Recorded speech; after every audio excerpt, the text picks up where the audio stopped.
할렐루야. 아멘. 네. 한 주간 행복하게 잘 보내셨죠? 네, 아멘. 오늘 말씀은 신약 마태복음 10장 16절에서 33절 말씀으로 예수님이 가르치신 제자도라는 제목으로 말씀을 나눌 때 함께 은혜 받는 시간이 되시기를 축원드립니다. 예수님은 12명의 사도를 파송하시면서 세상에서 어떻게 처신해야 하는지, 또한 어떤 일이 일어날 것인지, 어떤 마음을 가지고 선교해야 하는지를 알려주셨습니다. 이 말씀은 오늘날 주님의 제자로 살아가는 이들에게도 여전히 유효하다고 합니다.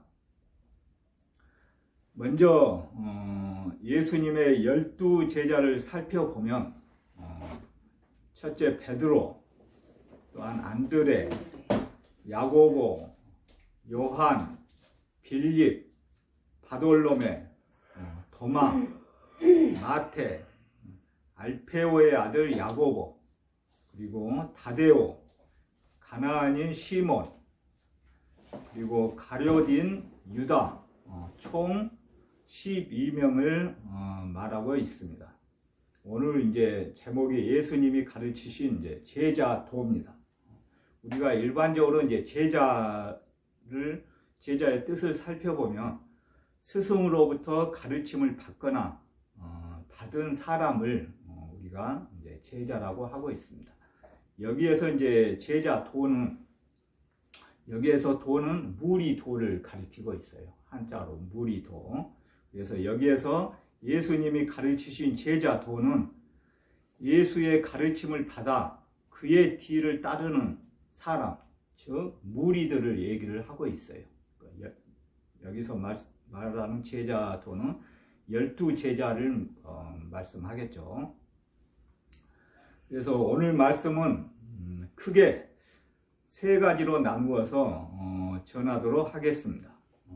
첫째는 본문 16절을 중심으로 뱀처럼 지혜롭게, 비둘기처럼 순결하게 라는 말씀에 대하여, 둘째는 본문 17절에서 23절을 중심으로 끝까지 견디라에 대하여, 그리고 마지막 세 번째는 본문 24절에서 33절을 중심으로 두려워하지 말라에 대하여 전하도록 하겠습니다. 사랑하는 성도 여러분, 첫째, 본문 16절을 중심으로 뱀처럼 지혜롭게, 비둘기처럼 순결하게 라는 말씀을 함께 나누도록 하겠습니다. 예수님은 세상에 나가 전도할 제자들을 먼저 걱정하셨어요. 마치 양이 이리 가운데 가는 것과 같았기 때문입니다. 그래서 예수님은 제자들을 사랑하는 마음으로 조언을 하였습니다. 본문 16절 말씀을 함께 읽겠습니다. 오늘 본문 16절 말씀 함께 읽겠습니다. 보라, 내가 너희를 보냄이 양을 이리 가운데로 보냄과 같도다. 그러므로 너희는 뱀같이 지혜롭고 비둘기같이 순결하라. 아멘. 너희는 뱀같이 지혜롭고 비둘기같이 순결하라고 하셨는데, 여기에서 목자를 의지하는 양들은 뱀같이 지혜로워야 한다는 말씀입니다. 여기에서 지혜롭다는 단어는 사리 분별이 밝다는 의미를 얘기하고 있습니다. 지혜롭다는 단어는 사리 분별이 밝다는 의미로 창세기 3장 1절에서 아담과 하와를 유혹한 뱀의 특성을 묘사하고 있는데 쓰였다고 합니다. 여기서 이 단어는 분별력을 가리키고 있습니다. 분별력을 가리키며 하나님께 불순종하는 방향으로 기운 뱀의 악한 의지를 포괄하지는 않는다고 합니다. 다시 말해서 하나님께 불순종하는 방향으로 기운 뱀의 악한 의지는 여기에서 포괄하지는 않는다고 말씀을 하고 있습니다. 그리고 동기와 의지에 관한 한 비둘기같이 순결해야 한다고 말씀하였습니다. 여기에서 비둘기는 창세기 1장 16절 말씀에서 예수님이 메시아로 기름 부음 받으실 때 임했던 성령을 묘사한 단어라고 하고 있습니다. 이는 제자들이 성령에 합당한 동기와 의지를 가져야 함을 의미한다고 말하고 있습니다. 여기에서 순결하다는 불순물이 섞이지 않은 상태를 의미하고 있으며 예수님이 메시아 사역을 이루기 위해 죽기까지 순종하신 것 같이 제자들도 순결한 동기와 의지로 사역해야 함을 암시하고 있습니다. 다시 정리하게 되면 요한복음 8장 7절 말씀에서 예수님은 먼저 세상에서 지혜를 보여주셨습니다. 바리새인과 서기관들이 간음한 여자를 데리고 왔을 때는 모세의 율법대로 돌로 쳐야 하는지 아니면 그냥 용서해야 하는지 결정해야 하는 난감한 상황이 발생하였습니다. 이때 예수님은 지혜롭게 너희 중에 죄 없는 자가 먼저 돌로 치라고 말씀하셨어요. 뱀처럼 지혜롭게 어려운 상황을 예수님께서는 피해 가셨습니다. 그리고 비둘기처럼 순결하라는 말은 하나님 앞에서 순결하라는 뜻을 말씀하고 있습니다. 비둘기는 순결을 상징한다 그랬죠. 비둘기는 순결을 상징하고 있습니다. 히브리서 7장 26절 말씀에서 예수님은 악이 없고 더러움이 없는 분이라고 말씀하셨습니다. 그래서 요한복음 2장에서는 예수님만이 더럽혀진 성전을 정화하실 자격이 있다고 선언하였습니다. 이처럼 예수님이 뱀처럼 지혜롭고 비둘기처럼 순결하신 것처럼 세상에 나가는 성도들도 세상 앞에서 뱀처럼 지혜롭고 하나님 앞에서는 비둘기처럼 순결해야 하겠습니다. 내가 어디서 지혜를 발휘해야 하는지, 또한 누구 앞에서 순결을 지켜야 하는지 명확히 알아야 하겠습니다. 이를 잘 알고 지킨다면 어떠한 세상의 박해 속에서도 끝까지 인내하실 줄 믿습니다. 아멘. 아멘. 사랑하는 성도 여러분, 둘째는 본문 17절에서 23절 말씀을 중심으로 끝까지 견디라에 대하여 나누도록 하겠습니다. 본문 17절을 함께 읽겠습니다. 오늘 본문 말씀 17절을 함께 읽겠습니다. 사람들을 삼가라. 그들이 너희를 공회에 넘겨주겠고 그들의 해당에서 채찍질하리라. 아멘. 여기에서 사람들을 삼가라는 말씀은 사람들을 조심하라는 의미를 말하고 있습니다. 예수님을 믿는 자들은 장차 미움받고 박해받을 것이라고 이미 말씀을 하셨어요. 해당에서 채찍질 당하는 일이 또한 생길 것이라고 말씀을 하였습니다. 유대인들의 채찍질 규정을 살펴보면 가슴은 13대, 그리고 등은 26대 때리도록 정해져 있다고 하였습니다. 동족 유대인 그리스도인들을 이방인 총독과 임금들 앞에 넘겨준다고 하였습니다. 본문 21절에서 22절을 살펴보면 복음을 믿는 자들은 가족에게도 박해받기도 한다고 하였습니다. 예수님의 제자들은 자신들 때문이 아니라 예수님 때문에 박해받는다고 하였어요. 하지만 고난 때문에 포기하지 않도록 예수님이 약속을 우리에게 주셨습니다. 본문 22절 하단에서는 끝까지 견디는 자는 구원을 얻으리라 라고 말씀을 하였어요.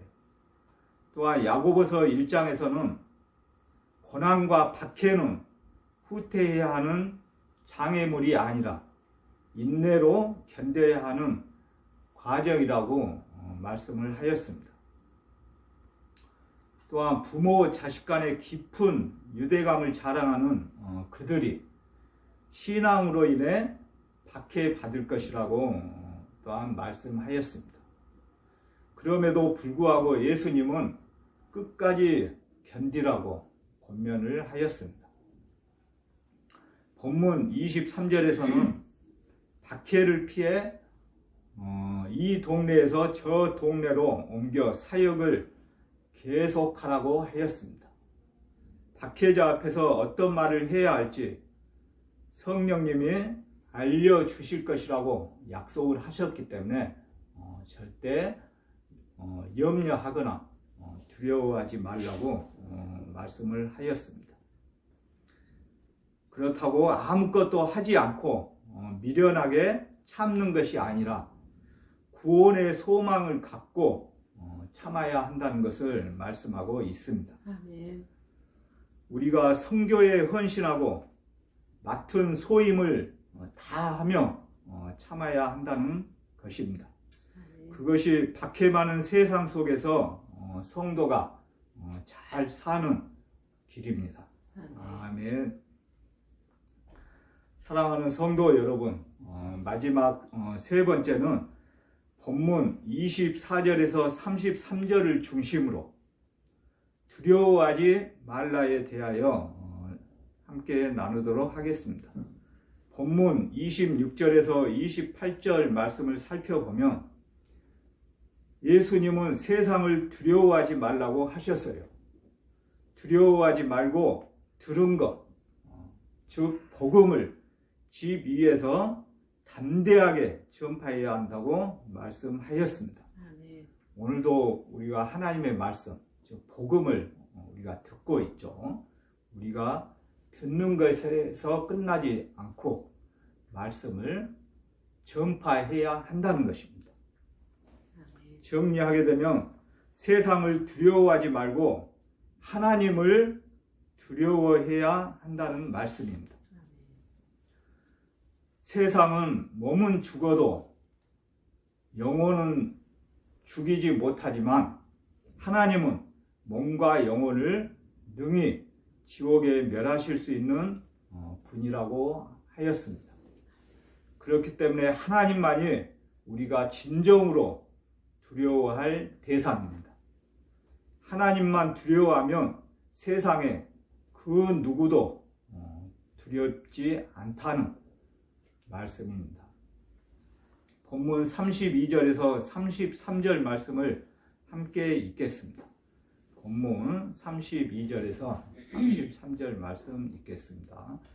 누구든지 사람 앞에서 나를 시인하면 나도 하늘에 계신 내 아버지 앞에서 그를 시인할 것이요 누구든지 사람 앞에서 나를 부인하면 나도 하늘에 계신 내 아버지 앞에서 그를 부인하리라. 아멘. 제가 근무하고 있는 구치소와 교도소에서는 종교 행사를 실시하고 있습니다. 지금은 코로나19 때문에 함께 모이지 못하고 있지만 코로나19 이전에는 주기적으로 일주일에 한 번씩 꾸준히 종교 행사를 실시하면서 수용자들의 종교의 자유를 보장하고 있습니다.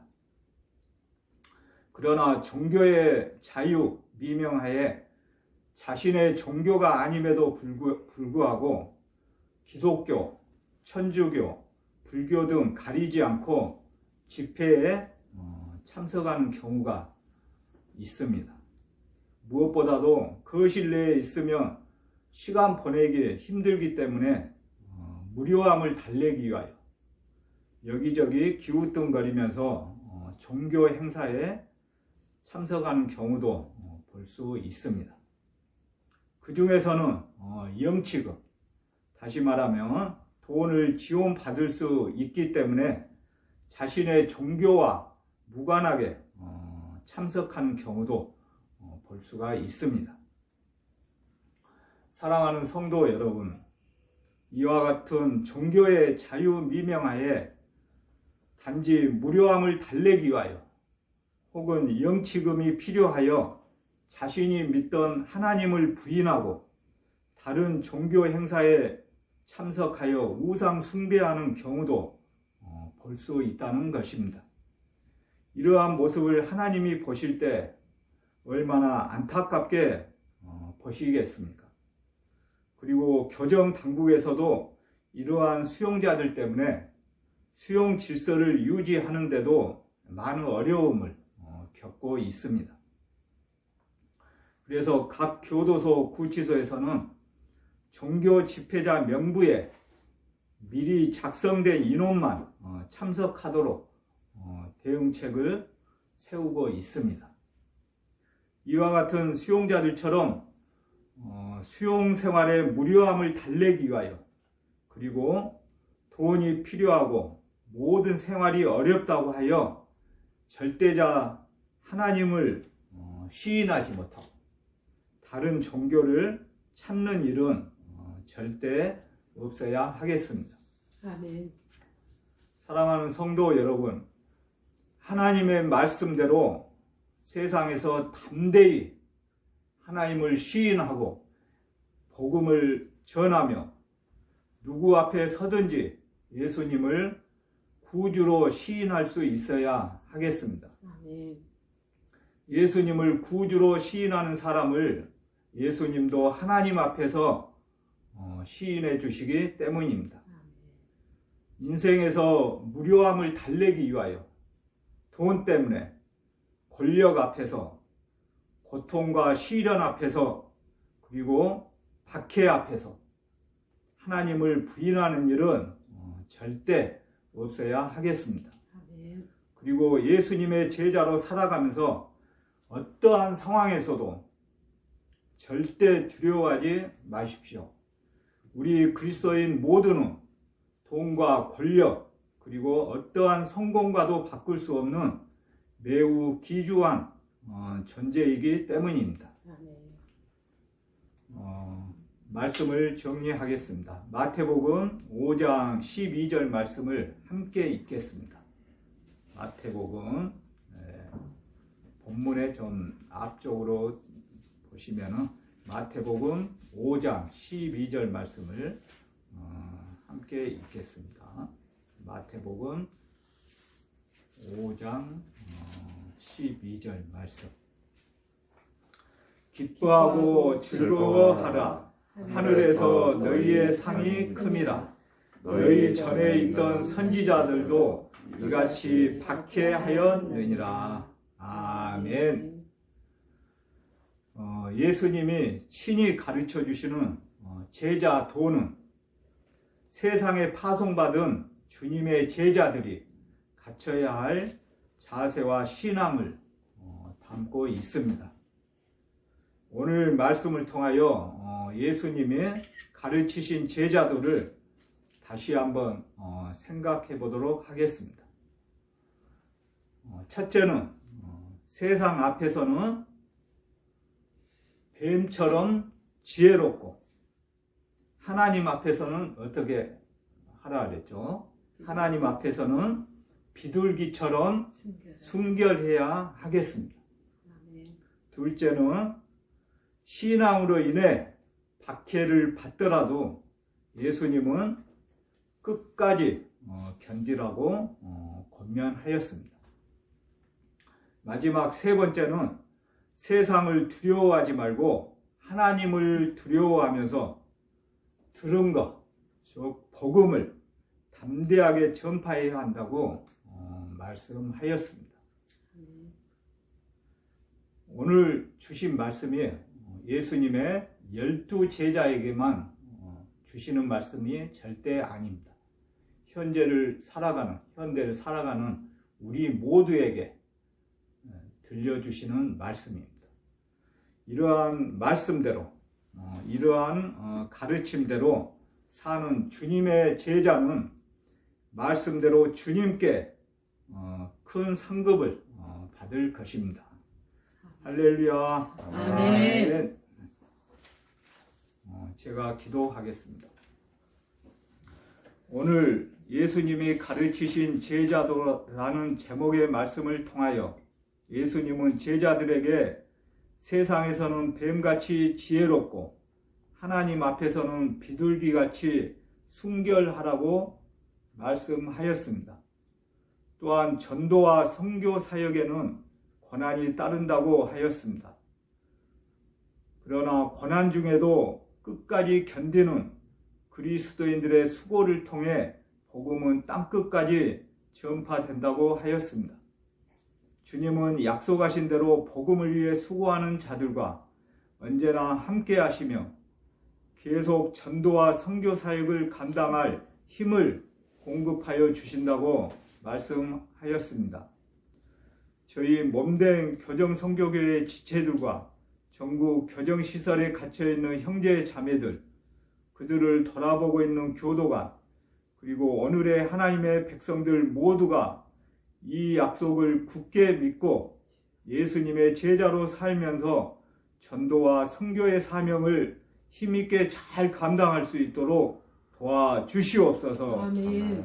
코로나19로 인하여 모든 민족과 세계 열방이 두려움에 떨고 있는 가운데서도 교정 선교교회 지체들 모두가 영적, 육적 건강을 유지하며 이렇게 함께 모여 예배 드릴 수 있도록 인도하여 주시니 감사드립니다. 하루빨리 코로나19가 종식되어 코로나19 이전의 상황으로 다시 돌아가 모든 그리스도인들이 교회 공동체에서 함께 모여 예배를 드릴 수 있도록 도와주시옵소서. 아멘. 특별히 하나님의 은혜와 섭리로 서울 동부구치소가 정상화 단계를 밟고 있습니다. 이번 코로나19로 인하여 앞으로 더욱더 하나님을 의지하고 하나님을 더욱 찾아 예수님의 제자로 살아가는 모든 교도관과 수용자 그리고 그들의 모든 가족들이 다 될 수 있도록 도와주시옵소서. 아멘. 그리고 전국 교정시설에도 더 이상 코로나19가 확산되지 않도록 도와주시옵소서. 아멘. 예수님의 이름으로 간절히 기도드립니다. 아멘.